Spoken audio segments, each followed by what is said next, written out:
Hi, everyone. Happy spring. It's blessed equinox to those who celebrate. This does mark the rebirth of the year, when everything is coming back to life after a long, cold, hard winter.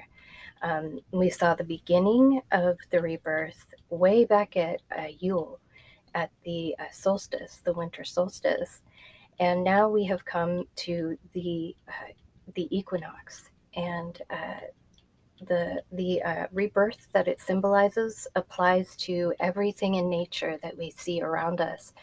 Um, it is. I do believe that the physical realm is a huge classroom to show us deeper truths so that we can comprehend with our senses the deep spiritual truths that we need to learn about in order to progress as souls.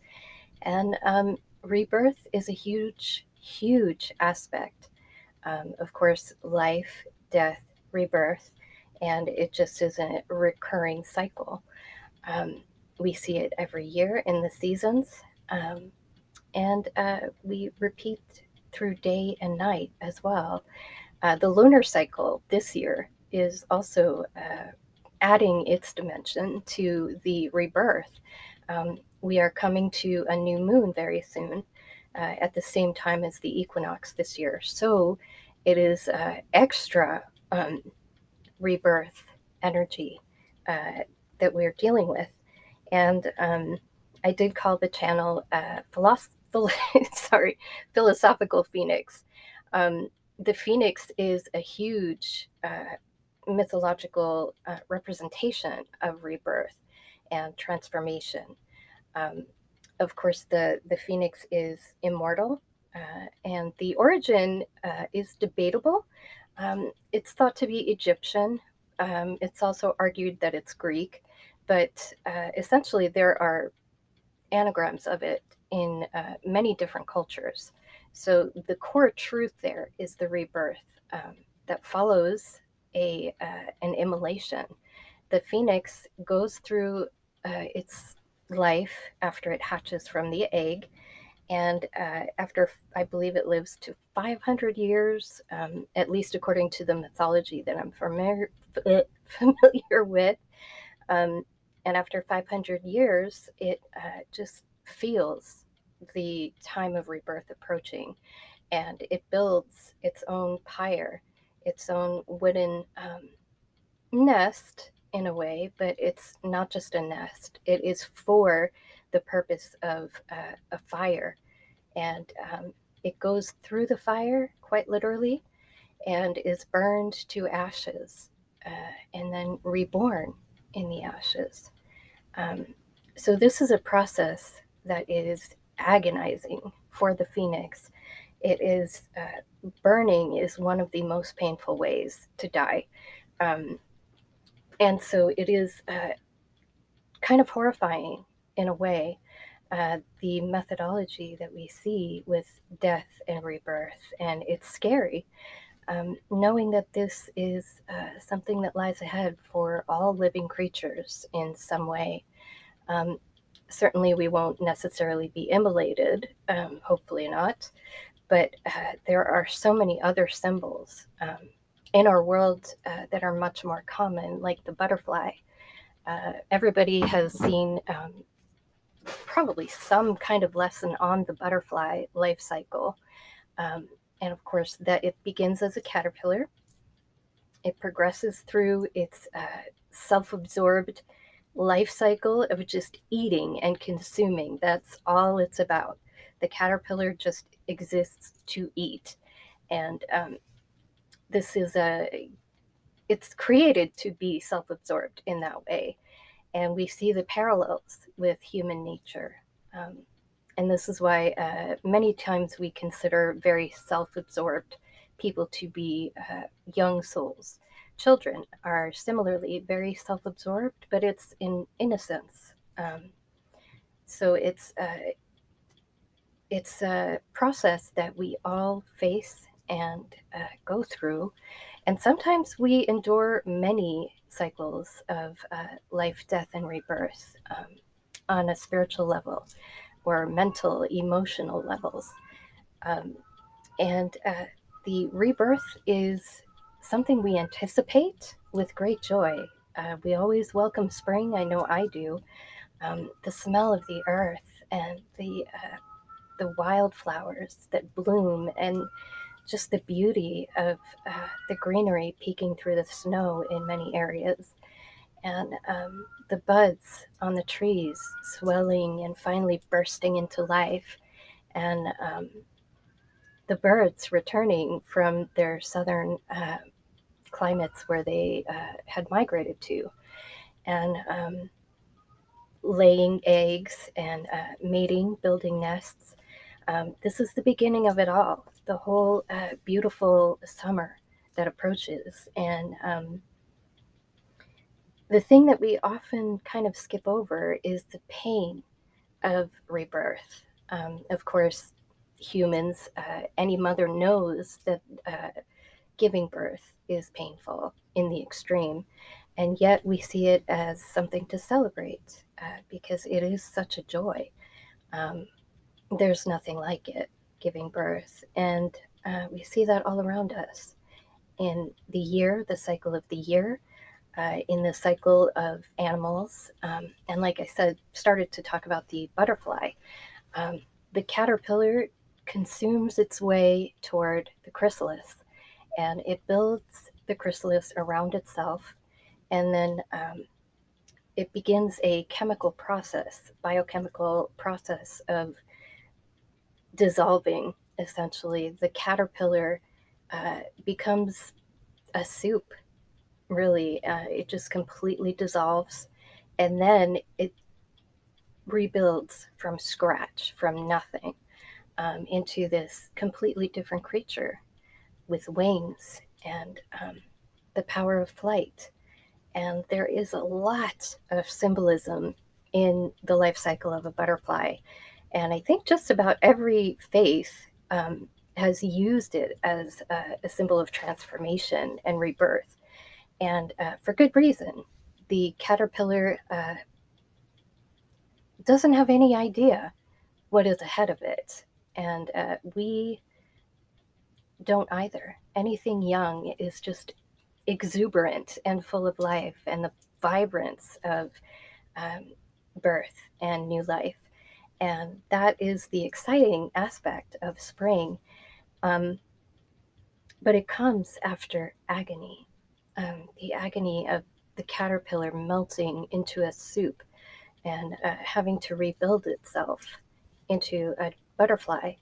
And even once it's ready to break out of the chrysalis, it there's still a great deal of pain that it must endure in escaping the chrysalis that it built itself.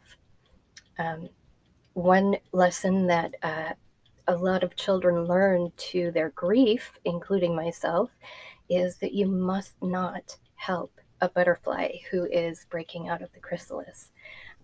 In the same way, a baby bird should not be assisted in breaking the shell and coming out, because in that struggle, it gains the strength and the resilience that it needs for life. And the butterfly, in particular, if it does not go through the struggle of escaping the chrysalis, it will not have the strength in the wings to develop the power of flight. And a butterfly that cannot fly is doomed to a very short, unfulfilling life. So that is, I believe, a reflection of the life cycle for all souls, all sentient beings. We we're afraid of pain, and rightly so. We don't necessarily like to anticipate um, the agony that comes with rebirth, and yet it is so worthwhile. We have celebrations to honor the arrival of spring and new life. And it is a beautiful thing, probably the most beautiful thing that we have in many ways. But you can't have that transformation without the pain that comes first with rebirth. And I think it's natural to want to skip that part. But we see all around us that the struggle is vital to having a full and meaningful life. So I know it's been a really rough several years at least for everybody. The pandemic certainly added a lot of pain in many ways to all of our lives. Um, the economy, of course, is a lesser kind of pain. Um, but there are so many changes that we've endured as a culture. We're seeing so many natural disasters as a result of climate change. Um, the devastating earthquakes in Turkey and Syria recently, so many thousands dead. Um, and it's an agony um, that we go through. And yet, we arrive on the other side, and there's all this life, all of this vibrance, um, and it's precious. And that makes the struggle precious in its own way. Um, Not that we go after pain for its own sake, that would be kind of strange. So, of course, we're not seeking out suffering for its own sake, but we are realistically, we must embrace the fact that pain is vital to a full life. And we can expect that in this realm, certainly. Um, the phoenix also has that agony of immolation. And in both cases, the myth of the phoenix and also the reality of the butterfly, you see that it is preparing itself for the rebirth, for the death that precedes the rebirth. Um, there's some kind of awareness, at least on an instinctual level, that this is going to be the process, and it is going to entail all of our energy, all of the energy of the creature that is being reborn, goes into the building of the pyre in the case of the phoenix, or the chrysalis in the case of the butterfly. And it's painful to watch, which is why so many children, myself included, want to help the butterfly. We want to help the baby bird get out of the egg. And yet, if we do, we're dooming it to a very short and unfulfilling life. So I think we can be encouraged as a society, as individuals, that we have been through some agony in the past few years, at least, if not more. Um, and we are approaching the time of rebirth and the renewal that comes with rebirth. And I just want to wish everyone a happy and beautiful spring. Embrace it and respect it, because it is a solemn thing to endure such pain and death, even in order to reach the new life and all the vibrance. Um, but this is the balance that we see in the world.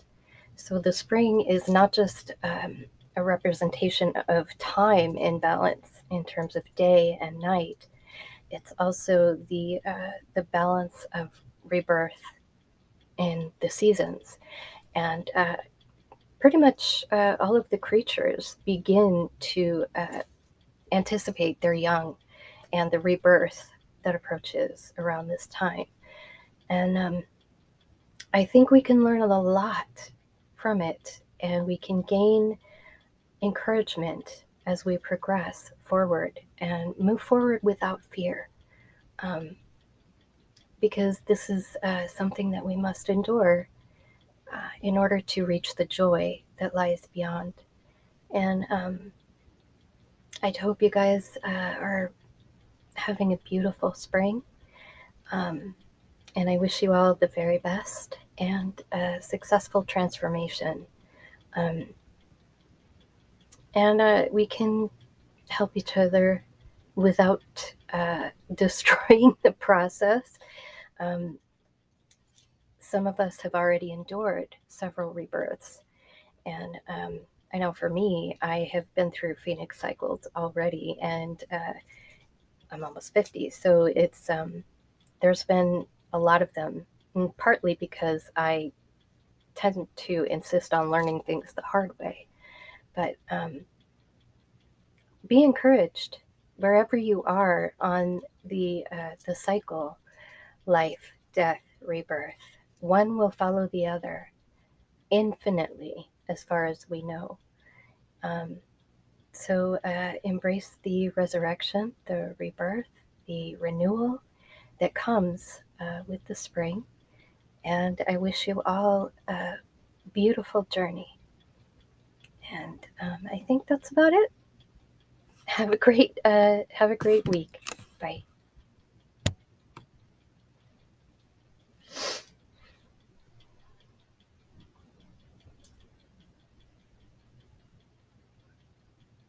Did I not?